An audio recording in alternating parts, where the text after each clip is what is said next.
anyone who doesn't know me, my name is Teresa Miller. I am very honored to be welcomed into the CTP program this year as a first-time CTP.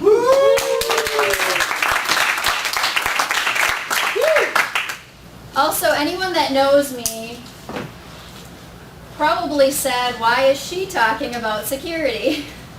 Yeah, why are you talking about it? You're the Zenit 6 lead.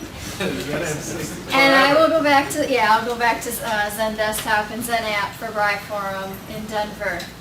But when we were looking for, or when Alex was looking for topics for E2E, I had just finished writing an article for the Register in the UK about security. So it took me out of my wheelhouse a little bit, and despite the fact that it's security, I actually kind of enjoyed it, and I wanted to share that article with you. In addition to that, I did also get to speak with Symantec when I wrote that article, Symantec out of the UK. So you're also going to get some of their thoughts melded into my own as part of this presentation. So just a quick summary. I am going to do a quick little IT memory lane, touching lightly on security.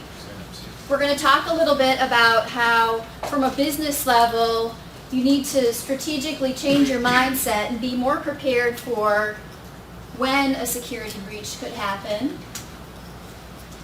How we can protect our business reputation. We have a ton of business owners in this room, and a security breach could be detrimental to that. And then we'll talk high-level technical about some of the things that you can strategically be thinking about doing and making sure you have in place to protect your organizations. So, 1980. This is probably what your cubicle would have looked like. We have a nice Apple IIe here. You're probably lucky if you had network connectivity, much less internet connectivity. And so at that time, security I think was talked about, but very lightly. Looks like my first mainframe cube. Back in 1977. All right, I'm jumping ahead a little bit here. We're on to the era where we're beyond the command line internet. And in 1993, we were using Mosaic to browse the web. There was no SSL encryption in 1993 with Mosaic. But in 1994, when we were introduced to Netscape, does anybody remember Netscape? Yes! Juno. That's still the best browser. It's still the best browser. I still use it and it's still secure. And it was. If you look on the bottom corner here, they were the first browser to introduce SSL. So we were making advancements in security in the 90s. How about the modem? Anyone have any of these old US spotters for modems? Yeah. And the horrible sound tied to them, but we enjoyed hearing them. It was beautiful. It was Almost sleep music. with this. 150 baud was amazing back I then. mean, 56 ever. And it used to require haze compatible for certain things. Oh yeah. And always use that modem as protocol. I could recognize the speed. So anyways, security also very light when we were using those modems. Data could very easily be intercepted while being transmitted across the wire. Passwords. Did we have passwords? Or if we did, they were a lot like this. I think we've come a long way with passwords. Mine's the second one. Except him. But a lot of organizations have implemented much requirements for complexity on passwords. And this was me.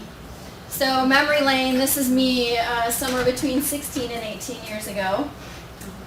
On the left, my left, your right, that was me at work. and we did corporate headshots on Polaroid.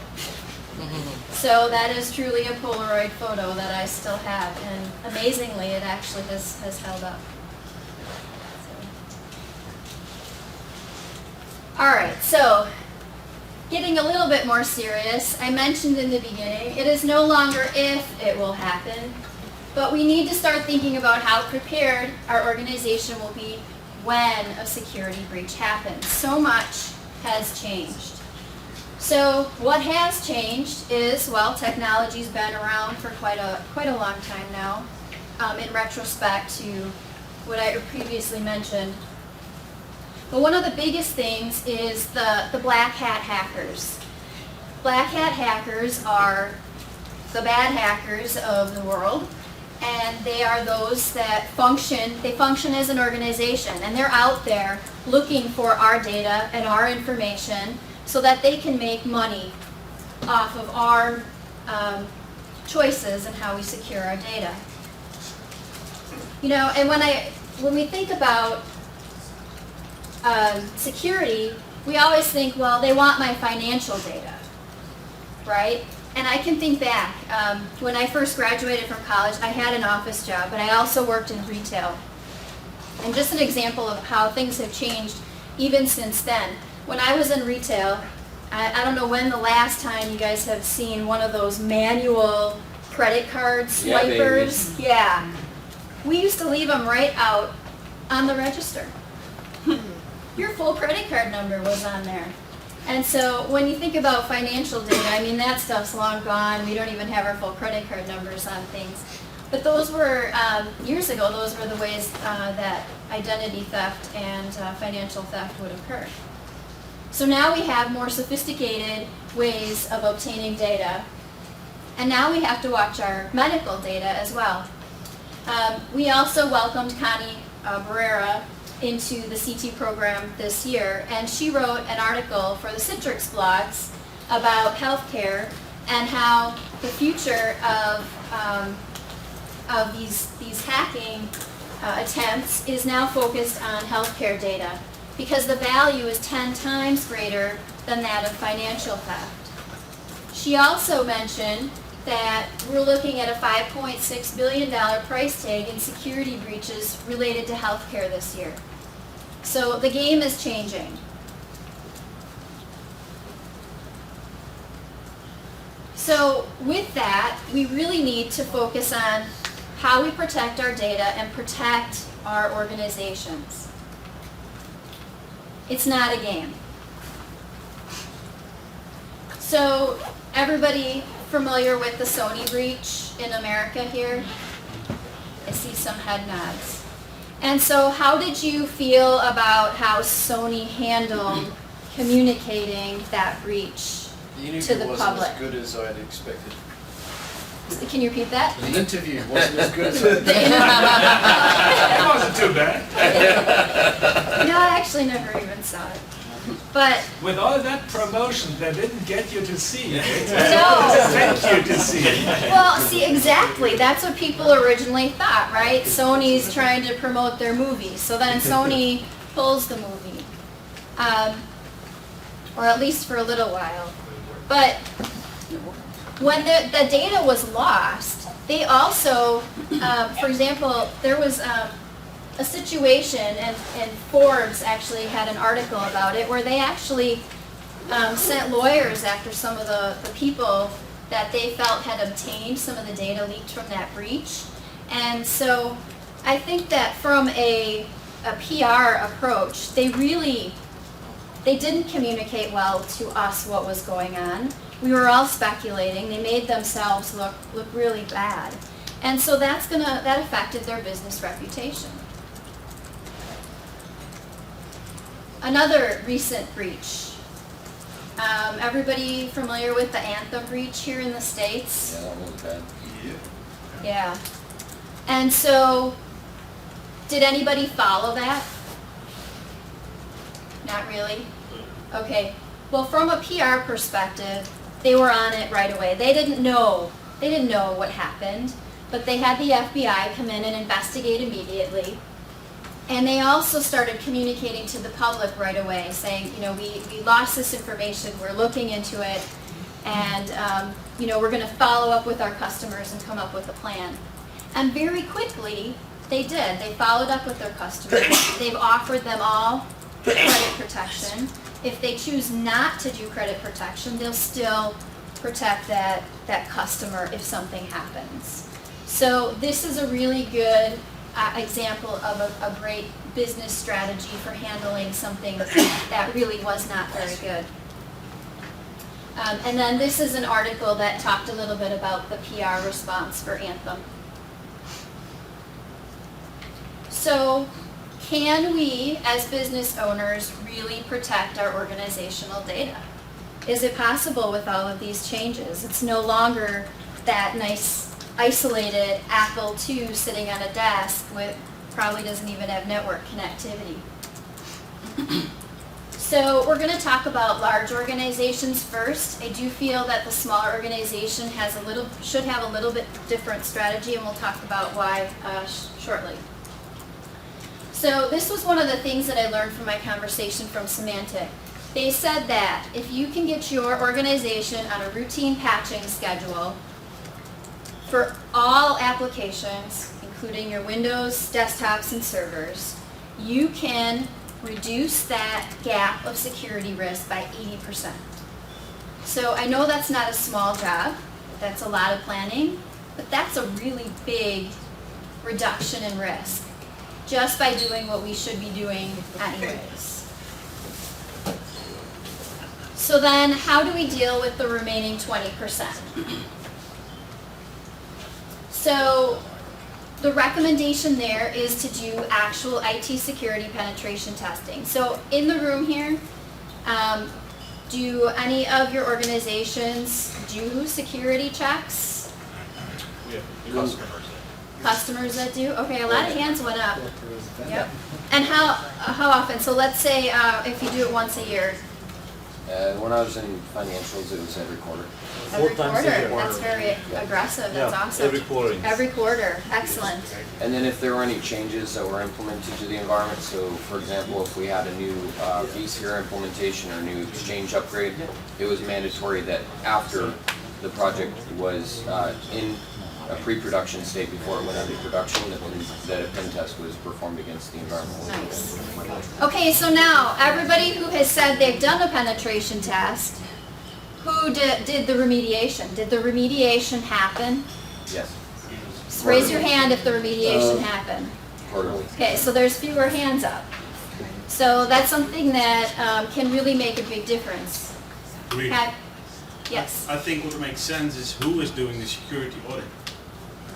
If you're doing it yourself, or Good point. if someone else doing it. So, go on. Can't do it yourself, I mean.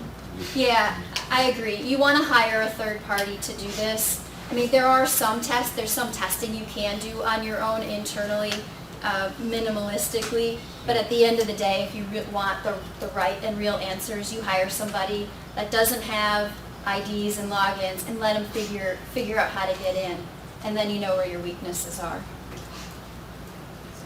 The other thing is that the programmatic tools that are leveraged are quite expensive for most customers, so hiring it done even on a quarterly or yearly basis can oftentimes be less expensive than the cost of the licensing for the tools.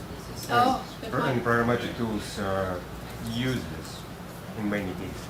You find them to be useless, like if you do your own testing? Because programmatic tools using well-known vulnerabilities, well-known backdoors and so on, they can protect you from easy stuff. Right. Yeah, it's like antivirus, right? Yes. You can only protect against what you know, Right, and you can't protect against what you don't know with a tool that would let you. right. Good point. I agree with Dennis, I think their point is Pen well. testing is Yeah. one method to find risk within an enterprise. We don't always fix every risk. It's about understanding the risk and addressing high, medium, low, and actually making progress in security. It's only one layer of it. And there's a lot of pen testing companies out there that test until they find something, and then they found value enough to deliver that, and then they can basically bill for that. So it's only one layer. That's a good point. And testing that I've seen come through from some of the organizations that I've worked in is exactly what you said. There are priorities placed on things, and then you need to decide if it's worth the risk to remediate. Yeah. Yeah. So, one approach we're taking, and this involves a 911 call center, is a product through Res Workspace Manager, and allow set up the security module to whitelist applications. So, in the event of some zero-day malware, that malware cannot run. Oh, nice. The Res guys are happy. Yes. Nice. Thank you for sharing. All right. I don't think you mentioned it, but you're talking it sounds like from a programming code updating perspective. And I worked at a bank for a long time, and one of the most important and biggest problems that we had, and we failed almost every pen test we did, was the physical keyboard, like passwords under the keyboards, or sending in the UPS guy or the guy we would send into our branches people that were dressed up like IT guys to get to the back room to get physical access to routers. Social engineering. Really? Social engineering hacks. Yep. Or following somebody behind an open door. Those, or tailgating. Yeah. We would every time fail the tailgating, the social engineering, social hacking, calling into a call center and social hacking their way to, the CEO. Those types of things CEO are, I think, really bad security things that Well, just beat the sysadmin and that are a that's big deal.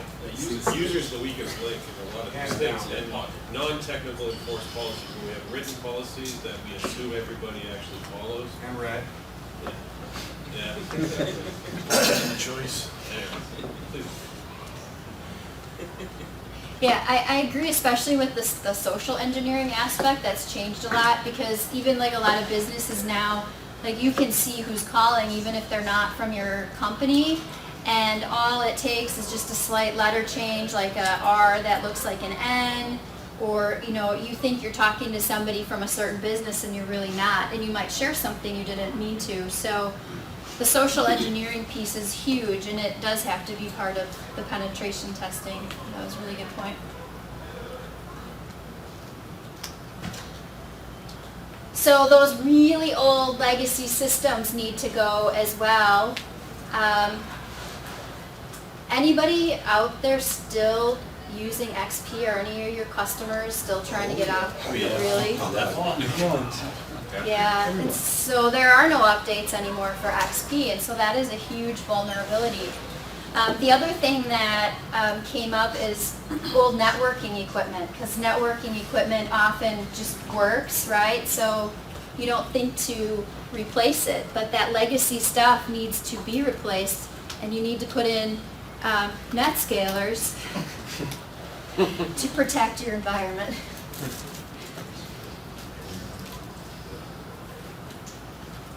The backup conversation, I actually find pretty fascinating as well.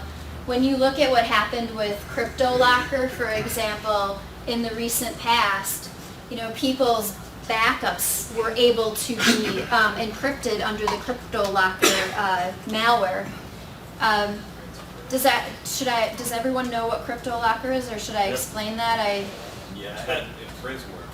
Yeah, ransomware. Yeah, we had an aircraft company I was working with, and don't ask why, but they're one of the CIOs. In order for him to test if the URL filtering, he would click on the URLs in the console, and he clicked it's horrible. So he clicked on it, and it actually infected. He had full admin rights. He didn't follow correct procedures, and it infected the entire file server.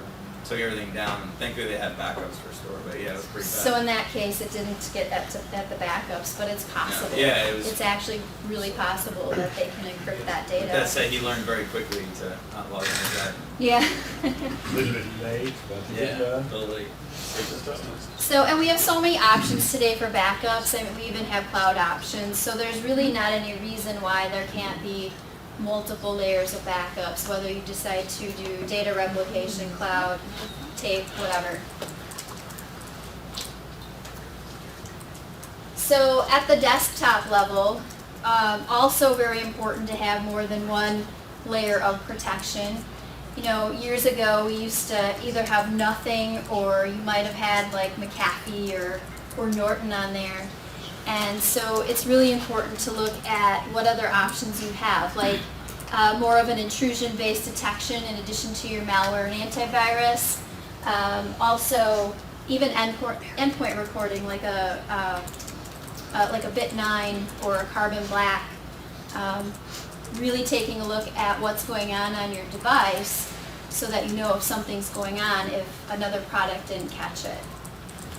I also threw up here email scanning. I really feel strongly, especially like with Shane's example, when there was a URL that infected a device. Email is one of the most common ways for us to get introduced to these malwares. So having in your outside of your organization possibly like a cloud-based product to do the first level of scanning, set of something in your DMZ to do the next level of scanning. And there are products that will actually even do like URL rewrites that will scan that attachment or URL, and then if it had crypto locker in it, it won't even let you get at the link. And then having something even on your mail servers.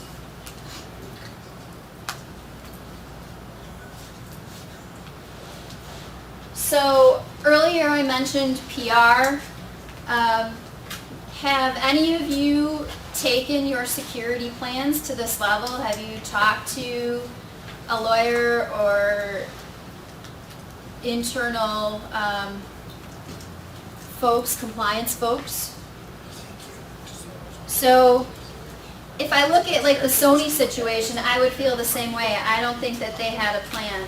And so just having those conversations early, just in case, so that you're ready, keep your customers happy, can go a long way. And this also goes back to Shane's comment, educate your users to think before they click. Because again, it's usually the email, and that's what is going to set one of these things loose in your environment. Alright, so I'm just a small business. I can't necessarily afford all of these complex strategies just getting started. So what can be done?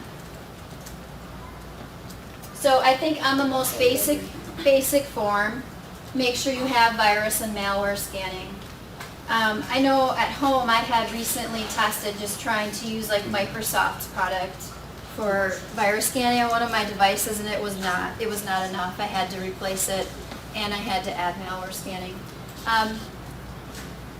In the room, would you say that you are doing both? Let's say, are you doing malware and virus today on your devices? No. We have Mac. Okay, so who has a Mac? We'll start with that. Okay, so we'll exclude all the Mac people. First layer of protection. All right. It doesn't mean that the Mac Because they doesn't think need they're that. invincible to viruses. That's the assumption. They Right? are. I think it is the assumption. Because yeah. we don't use it, it's such a crap. Okay, so then who is doing both? Who's doing virus and malware? Okay, so then who's doing just virus? So most of you don't know what's going on your devices? Okay, all right, so this is something good to think about. I will be the Yeah. blue one in the. Well, you have a Surface too.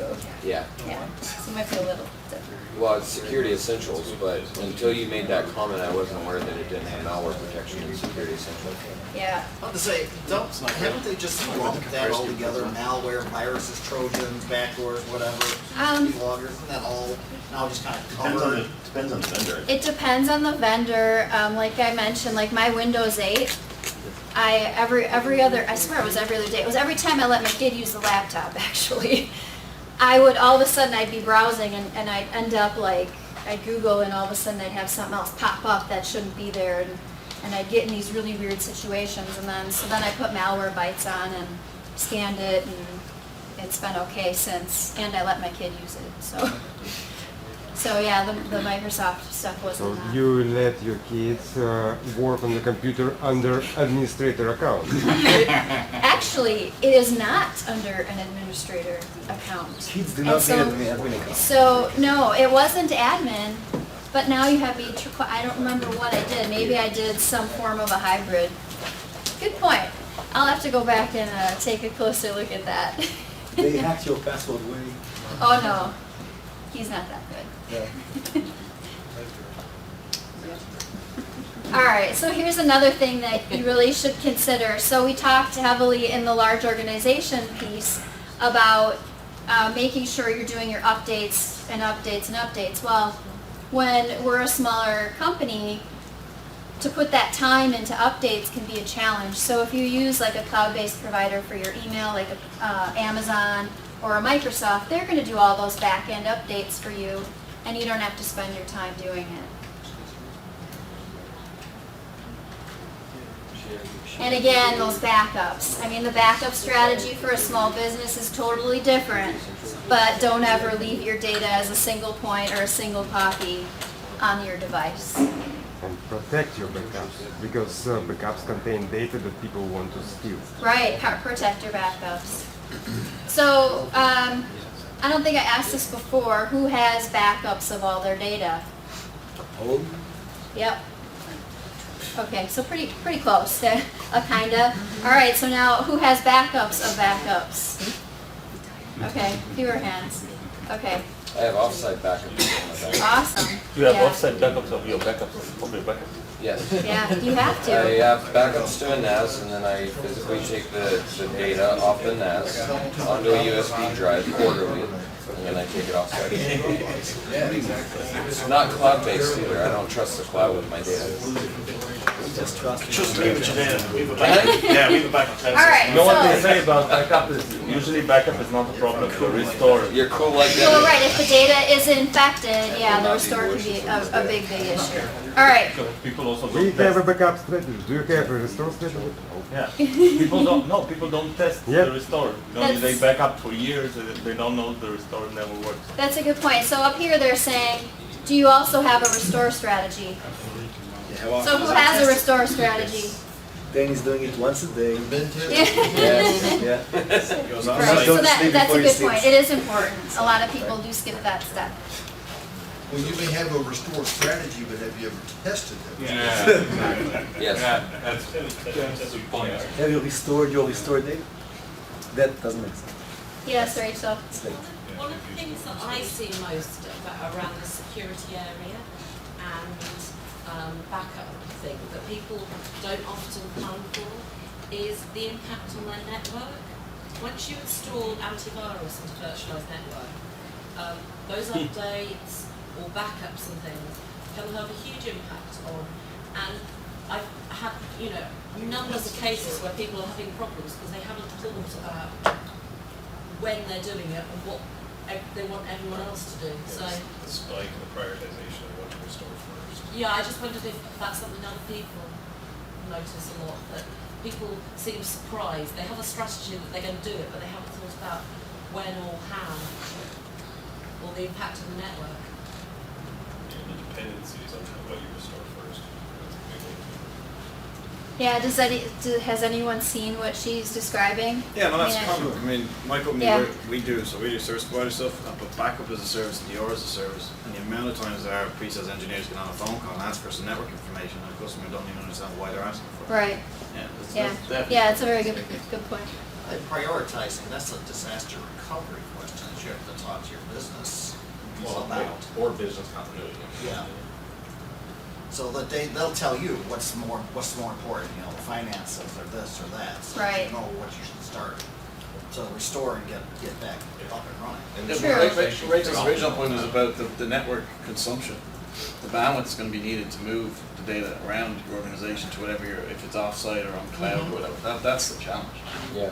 That's what people always completely. And how are you gonna meet the SLAs, even if it's just a restore of a virtual machine? How do you meet the SLAs? They are RPOs, right? So, Yeah. so, but if you've got it in, like, say, 2 data centers, you're replicating between 2 sites, and you think of about 10 megabytes, it's perfectly fine. Then you start banging 10 terabytes of data across it, like, it's never gonna work. So, Also, are you restoring an individual, machine or a couple machines, or are you restoring your entire environment in the VR scenario?